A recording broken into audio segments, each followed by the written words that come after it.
Bonjour à tous et bienvenue sur la Marvel JCE TV.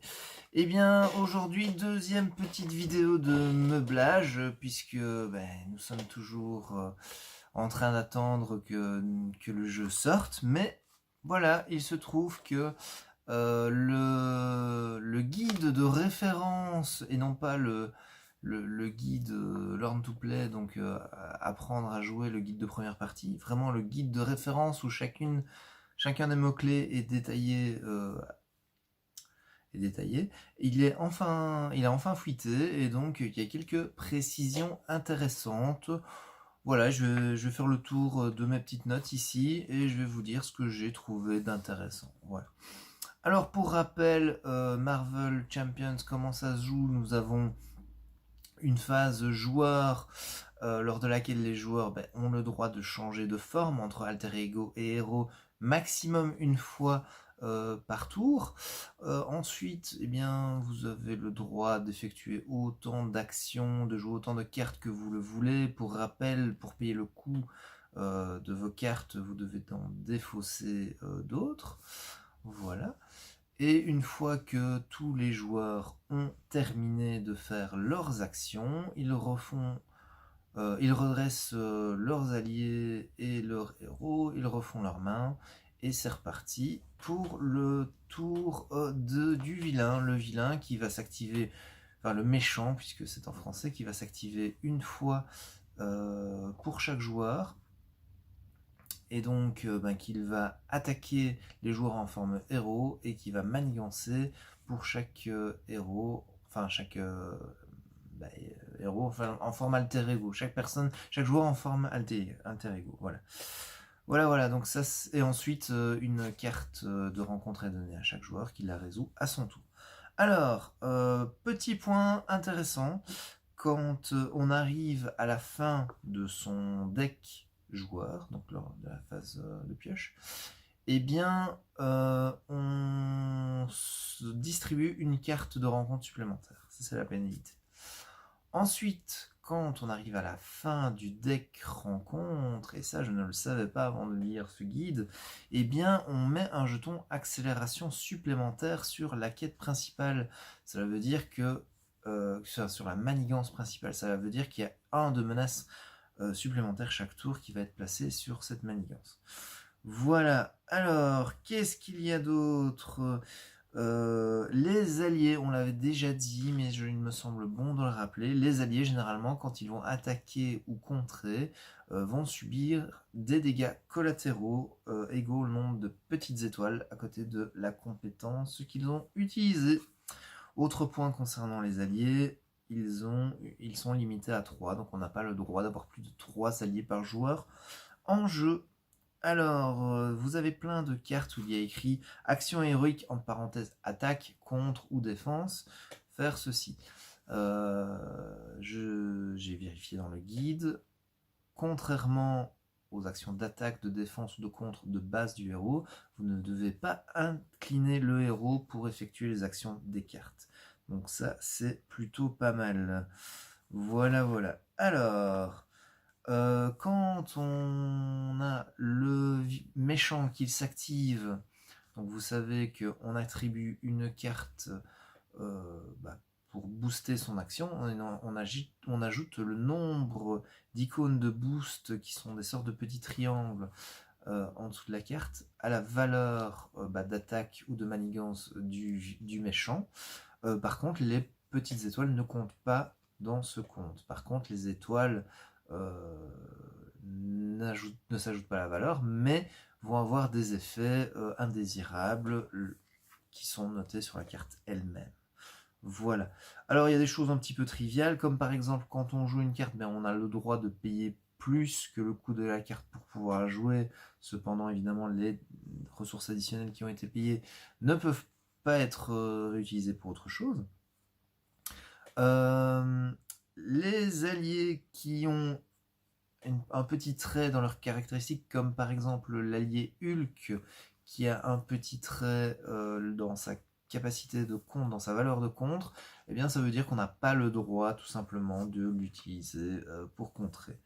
C'est ça que cela veut dire. Alors, ensuite, la taille de main de chaque joueur. Eh bien, oui, c'est possible de dépasser sa taille de main maximale pendant son tour. Si jamais vous ne jouez rien, mais que vous arrivez à piocher, par exemple, eh bien, sachez qu'à la fin du tour, vous devez de toute façon vous remettre à votre taille de main. Donc les cartes en excès doivent être défaussées. Voilà. Dans les choses un petit peu triviales, eh bien, on a aussi le fait que les habilités sur les cartes joueurs, donc les alliés, les soutiens, etc., elles sont actives même si la carte est inclinée. Voilà. Quoi d'autre? Ah oui, ça c'est intéressant, c'est 2 points plutôt intéressants. Quand une étape de la manigance principale, on arrive au-dessus du seuil de menace, eh bien les jetons menace en excès ne sont pas reportés sur l'étape suivante de la manigance.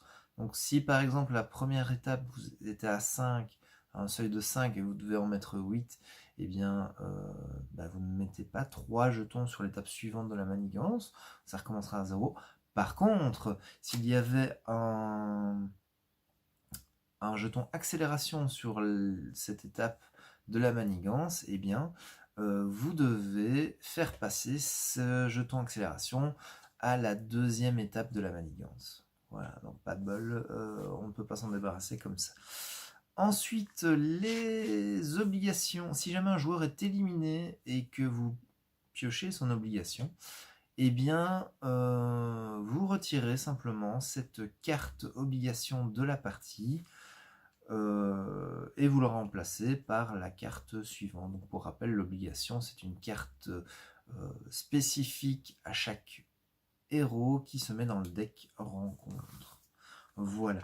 Et je vais finir par une petite panoplie de mots-clés qu'on peut trouver sur différentes cartes. Alors, le mot-clé garde se trouve généralement sur un sbire qui du coup est engagé avec un joueur.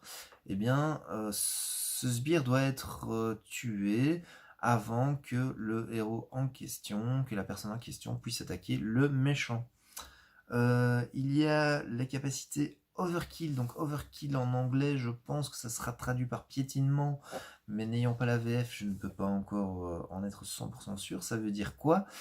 Ça veut dire que les dégâts en excès vont sur le héros, si c'est un méchant par exemple qui vous a attaqué, si un allié défend, les dégâts en excès vont sur le héros. Si c'est votre héros qui attaque et qui a ce mot-clé overkill, piétinement, probablement, eh bien cela veut dire que si vous étiez en train d'attaquer un sbire et qu'il est tué par cette attaque, les dégâts en excès sont infligés au méchant.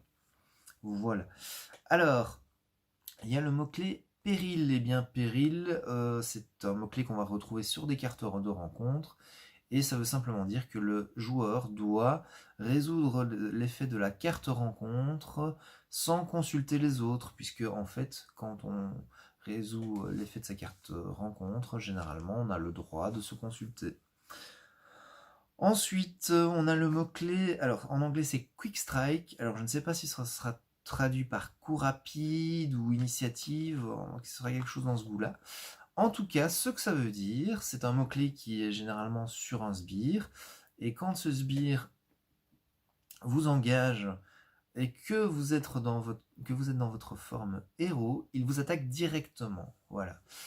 Et pour rappel, les sbires, eux, n'ont pas de carte boost comme les méchants le font. Hein. Donc on subit comme dégâts juste les dégâts qui sont indiqués sur la carte. Par contre, si vous êtes en format alter ego, il n'y a pas d'attaque, tant mieux pour vous. Voilà. Alors restreint, ça c'est généralement sur des équipements. Donc ce sera plutôt dans votre deck à vous.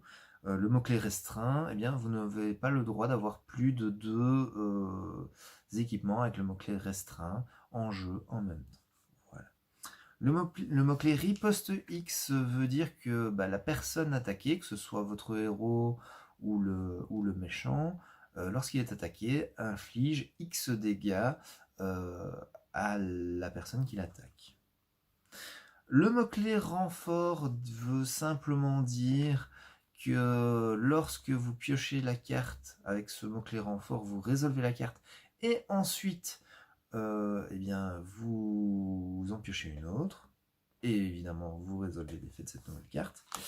Et enfin, le dernier mot-clé qui est robuste veut simplement dire que soit la carte qui entre avec ce mot-clé robuste euh, a le petit statut robuste attaché. Et pour rappel, ce petit statut robuste attaché, cela veut dire que la première fois que ce personnage subit des dégâts, eh bien, plutôt que d'infliger des dégâts au personnage, que ce soit un ennemi, un allié, un héros ou le méchant, eh bien, on défausse la carte statut plutôt que d'infliger des dégâts. Voilà. Pour rappel, les autres cartes statut, c'est sonné et confus. Pour rappel, sonné, ça veut dire que eh bien, la première fois que ce personnage devrait attaquer, il défausse la carte sonné à la place d'attaquer. Et confus, c'est la même chose pour soit la manigance en cas de si c'est un sbire ou le méchant, et le contre si c'est un allié ou le héros. Donc la première fois que ça se passe, on défausse la carte confus plutôt que de faire l'action de contre de manigance. Voilà, bah écoutez, c'était plus court que d'habitude, j'en ai déjà fini. En espérant que la prochaine vidéo ce soit enfin la vidéo de partie qu'on espère tant faire avec Shep. Voilà, je vous dis à très bientôt. On se retrouve la semaine prochaine si tout va bien. N'oubliez pas, petit pouce levé si vous avez aimé cette vidéo. Et je vous dis à très bientôt. Salut!